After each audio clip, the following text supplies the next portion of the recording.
व्रत करना चाहिए। जिस नारी के यहाँ संतान नहीं हो, औलाद नहीं हो, उसको पूर्णिमा के कितने व्रत करना चाहिए। जिस नारी का पुत्र पति बहुत बीमारी से ग्रसित हो, लग रहा हो कि ये मेरा बेटा बहुत बड़ी बीमारी में घिरा हुआ है, तो नारी को कितने व्रत करना चाहिए। स्वयं भगवान कृष्ण ने माता यशोदा को द्वापर में भी बताया है कि पूर्णिमा के 32 व्रत होते हैं। कितने व्रत होते हैं? 32।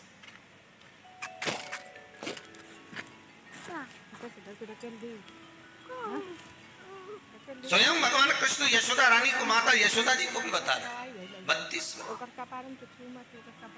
अब आपको किसी ने बता दिया होगा कि 8 कर लो, 7 कर लो, 6 कर लो, 12 कर लो, इसलिए आपने बोला कि 12 कर लीजिए, 32 कर लीजिए। अरे यहाँ तो द्वापर की कथा भी कहती है। यशोदा जी ने एक बार भगवान कृष्ण को रोक कर कह दिया, ए कन्हैया रुको। कन्हैया बोले, बोलो माँ क्या बात है।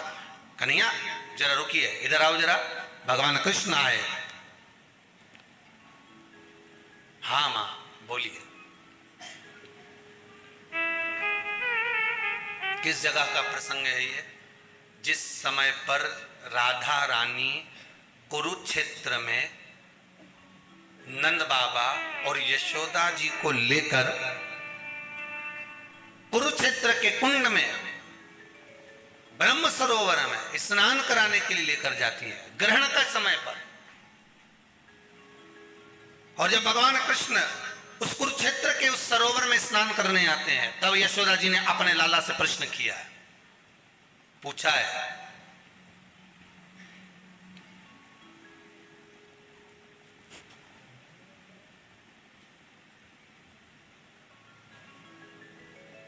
कि नारी वैधव्य होकर ना मरे।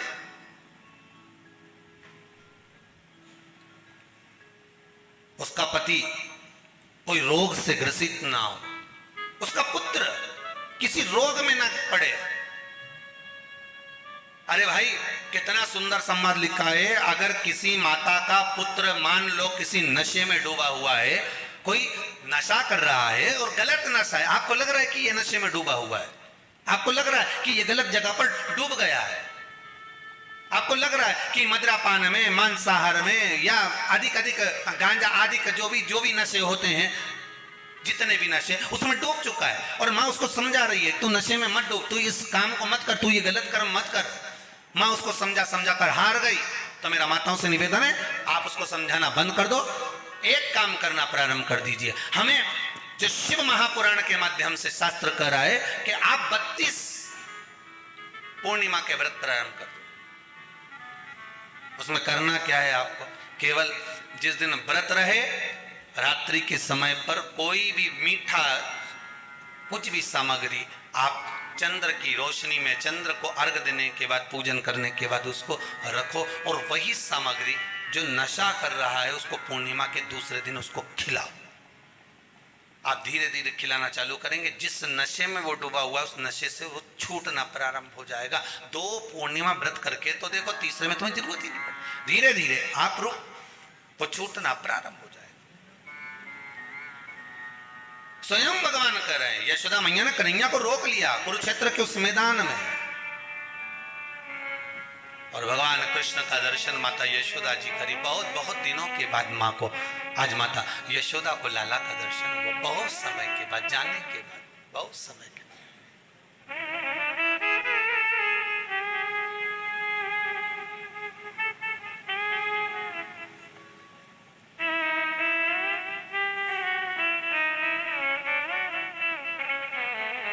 आज नयन में महापुराण की कथा कहती है, महाराज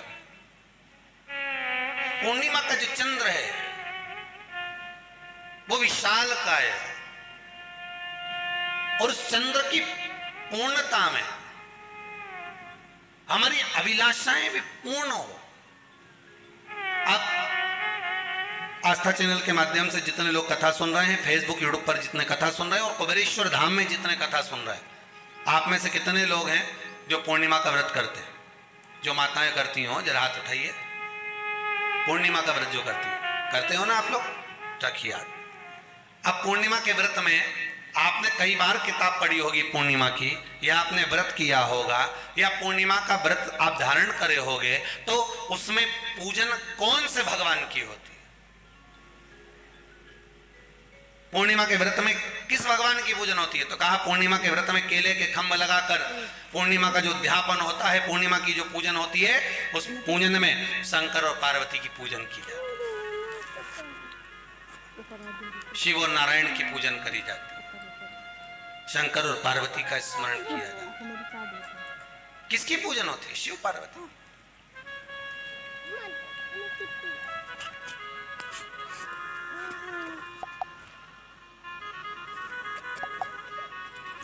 क्यों शंकर और पार्वती का पूजन क्यों करा जाता है पूर्णिमा के व्रत में? क्योंकि शिव और माता पार्वती ही केवल एक ऐसे हैं जिन्होंने अपूर्ण लक्ष्मी को भी पूर्ण बना दिया था। किसको पूर्ण बनाया है? लक्ष्मी। शरद पूर्णिमा के दिन अगर आप शंकर भगवान को एक लोटा पानी अगर शिव को समर्पित कर रहे हो, श्वेत पुष्प को रखकर शंकर जी के ऊपर सफेद फूल को चढ़ाकर अगर एक लोटा जल भी, एक पात्र जल भी शंकर को समर्पित कर रहे हो, तो ये लक्ष्मी के लिए ही तो कर रहे हो। और कौन सी लक्ष्मी? पूर्ण लक्ष्मी। पूर्ण लक्ष्मी। आपको पहले भी कथा में कहा, एक बार भगवान विष्णु के सामने लक्ष्मी मैया ने बहुत तेज स्वर में कह दिया था, नारायण, दुनिया के लोग आपका नाम जपते हैं, दुनिया के लोग नारायण नारायण कहते हैं, दुनिया के लोग आपका भजन करते हैं, पर सत्य मायने में कहूं ना तो मेरे बिना दुनिया के लोगों की नहीं चल सकती, मेरे बिना दुनिया नहीं चल सकती, संसार मेरे बिना नहीं चल सकता। भगवान विष्णु ने कहा, ये तो गलत है लक्ष्मी आपका कहना। एक दिन लक्ष्मी को अहंकार आ गया, अहंकार के संबोधन जब माता लक्ष्मी करने लगी तो भगवान, उसी समय पर भगवान विष्णु को क्रोध आ गया और भगवान विष्णु ने कह दिया, लक्ष्मी तू इतनी बड़ी बड़ी बात कहती है कि तेरे बिना नहीं रह सकती संसार। मैं तुझे कहता हूं लक्ष्मी, तू अपूर्ण है, तू अपूर्ण है, तू पूर्ण कब हो गई?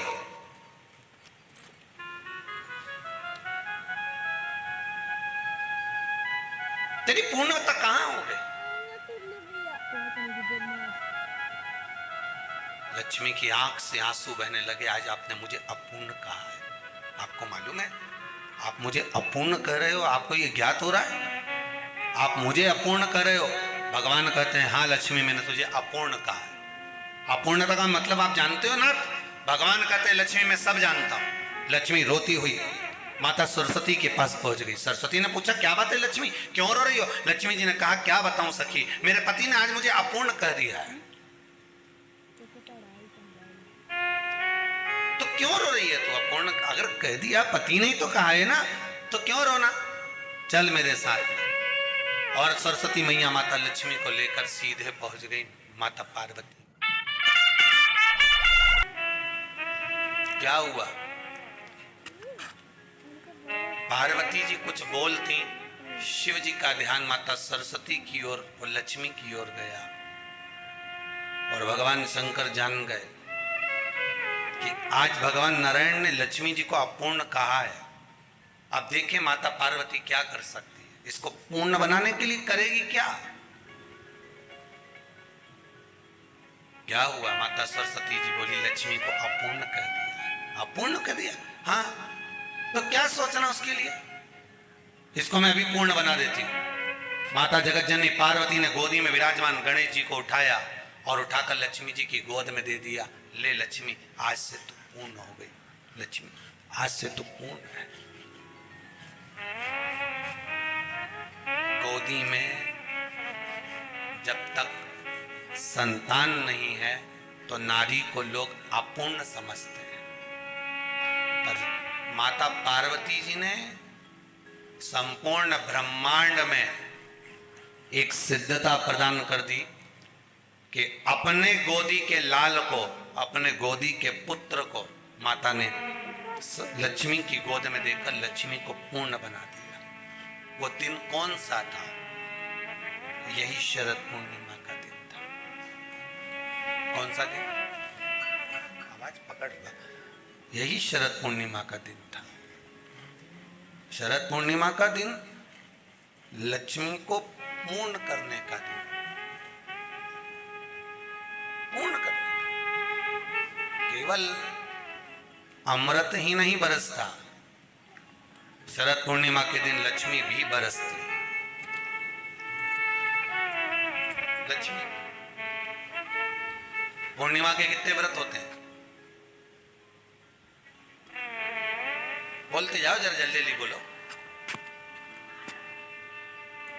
पूर्णिमा के नारियों को, स्त्रियों को अखंड सौभाग्य के लिए, जो नारी वैधव्य नहीं होना चाहती है, उस नारी को पूर्णिमा के कितने व्रत करना चाहिए?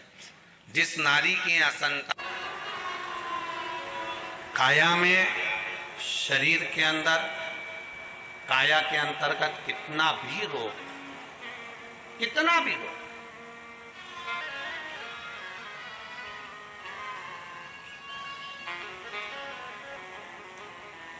शरद पूर्णिमा आ रही है,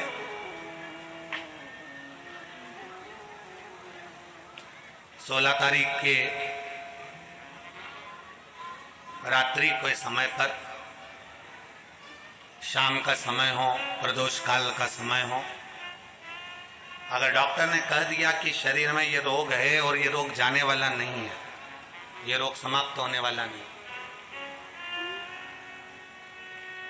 एक बेलपत्र, एक दुर्वा और एक चावल का दाना, सफेद चावल का दाना, एक दाना मात्र अक्षत। सोमेश्वर भगवान शंकर के नाम का उच्चारण कर कर,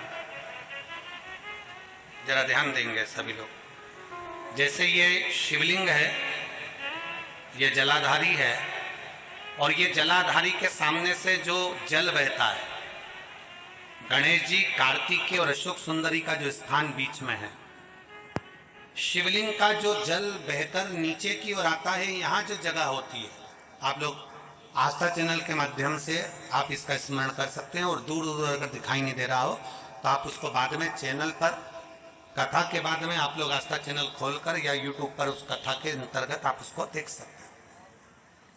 ये शिवलिंग, जलाधारी, जल बहने का स्थान, ये शिवलिंग के सामने जो स्थान होता है, यहाँ से पानी चढ़ाते हैं तो बहकर जो नीचे आता है, जितना मोटा ये जलाधारी का स्थान होता है, इसी स्थान पर एक चावल का दाना, एक दुर्वा, एक बेलपत्र खड़ी की खड़ी यहां समर्पित करें। बेलपत्री का डंडी का मुख नीचे हो, बड़े पत्ती का मुख ऊपर की हो, दुर्वा का भाग ऊपर की ओर हो, चावल का एक दाना यहां समर्पित कर दें। और बाबा देवाधिदेव महादेव को यहां समर्पित करने के बाद सोमेश्वर महादेव का श्री शिवाय नमस्तुभ्यम का स्मरण कर कर अपने रोग, जो भी बीमारी है उसका स्मरण कर कर बाबा से प्रार्थना करें। उसमें से बेलपत्री और दुर्वा दोनों को लेकर आए, हटाकर कटोरी में रख लें। एक लोटा जल प्रदोष काल में शंकर भगवान के मंदिर में समर्पित करते हुए और बाबा को प्रार्थना करें। और वो दुर्वा और वो बेलपत्र दोनों को लिया। दुर्वा को उसी शरद पूर्णिमा की रात्रि को चबा चबा कर अच्छे से खा लें, जो एक दुर्वा आप लेकर गए हो। और बेलपत्री को दूसरे दिन सुबह के समय पर जब उठें, उठने के बाद ब्रश आदि करने के बाद, स्नान आदि करने के बाद, भोजन आदि करने के पहले उस बेलपत्र, जो छोटी सी बेलपत्र, उसको चबा चबा कर खा लें। कैसा भी रोग है उसका 15 दिन बाद जांच वापिस कराएं, धीरे धीरे उस रोग में आराम लगना प्रारंभ हो जाए। कैसा भी रोग।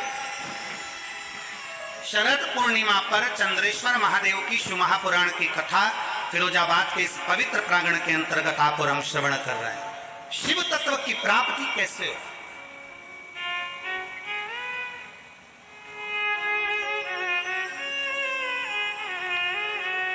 हम भगवान उग्रतानी से कैसे अपने संबंध जोड़ सकते हैं? हम शंकर भगवान को कैसे अपना बना सकते हैं? कैसे? जैसे आज सारी जितनी पूर्णिमा होती हैं, उन पूर्णिमा में आज की जो पूर्णिमा है शरद पूर्णिमा, वो बहुत मायने रखती है, बहुत। हम फिर निवेदन करेंगे, आज की जो पूर्णिमा है, प्रयास करो भोलेनाथ जी को एक श्वेत चावल का दाना शंकर भगवान को समर्पित जरूर करो।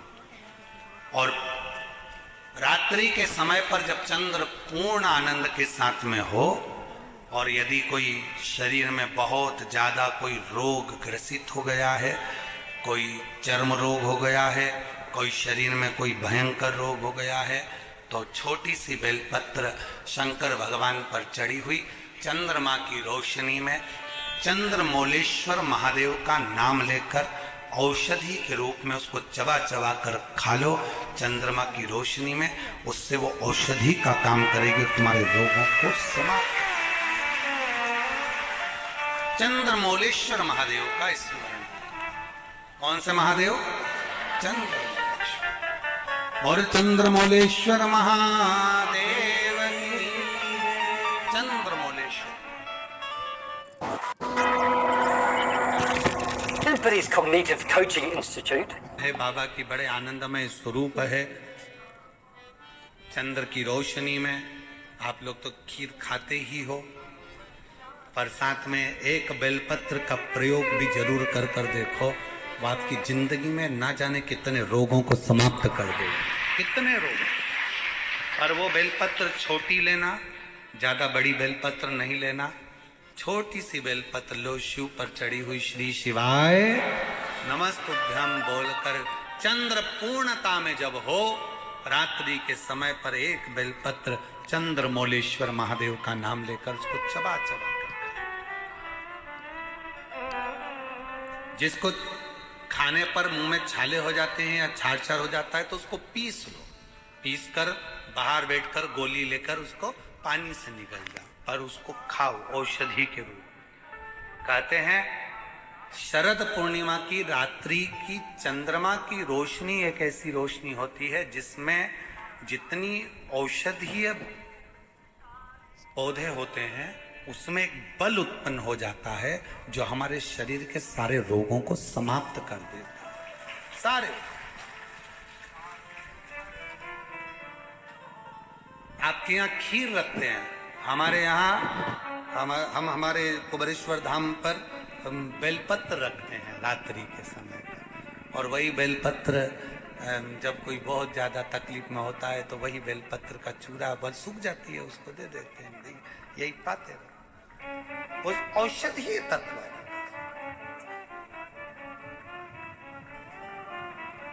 आप लोग छत पे खीर रखो, हम बेलपत्र रख देते हैं, अमृत इसमें, वो तो पहले से ही तो बेलपत्र और बलवान हो जावे और आनंदित हो। औषधि